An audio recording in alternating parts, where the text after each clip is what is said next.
If I wanted America to fail, to follow, not lead, to suffer, not prosper, to despair, not dream, I'd start with energy. I'd cut off America's supply of cheap, abundant energy. I couldn't take it by force, so I'd make Americans feel guilty about using the energy that heats their homes, fuels their cars, runs their businesses, and powers their economy. I'd make cheap energy expensive, so that expensive energy would seem cheap. I would empower unelected bureaucrats to all but outlaw America's most abundant sources of energy.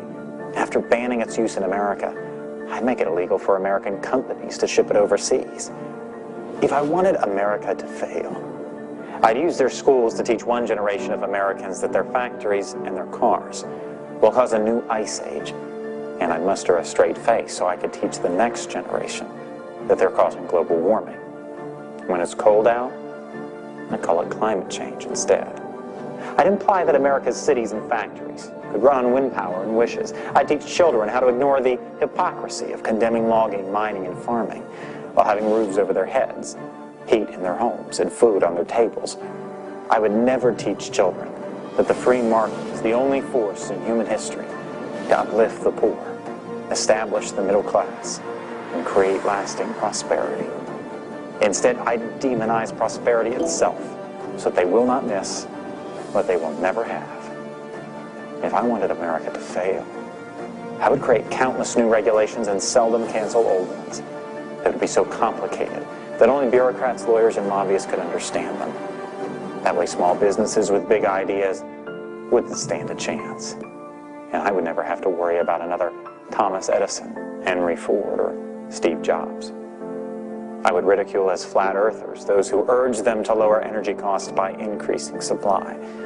And when the evangelists of common sense try to remind people about the laws of supply and demand, I'd enlist a sympathetic media to drown them out. If I wanted America to fail, I would empower unaccountable bureaucracy seated in a distant capital to bully Americans out of their dreams and their property rights. I'd send federal agents to raid guitar factories for using the wrong kind of wood. I'd force homeowners to tear down their own homes built on their own land.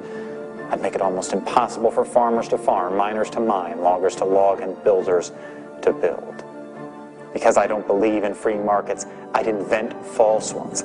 I'd devise fictitious products like carbon credits and trade them in imaginary markets. I'd convince people that this would create jobs and be good for the economy. If I wanted America to fail, for every concern I'd invent a crisis, and for every crisis I'd invent the cause, like shutting down entire industries and killing tens of thousands of jobs in the name of saving spotted owls. And when everyone learned the stunning irony that the owls were victims of their larger cousins and not people, it would already be decades too late. If I wanted America to fail, I'd make it easier to stop commerce than to start it, easier to kill jobs than create them, more fashionable to resent success than to seek it. When industries seek to create jobs, I'd file lawsuits to stop them, and then I'd make taxpayers pay for my lawyers.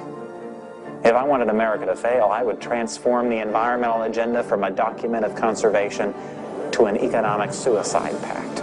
I would concede entire industries to our economic rivals by imposing regulations that cost trillions. I would celebrate those who preach environmental austerity in public while indulging a lavish lifestyle in private. I convince Americans that Europe has it right and that America has it wrong.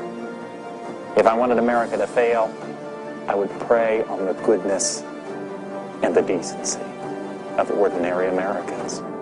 I would only need to convince them that all of this is for the greater good. If I wanted America to fail, I suppose I wouldn't change a thing.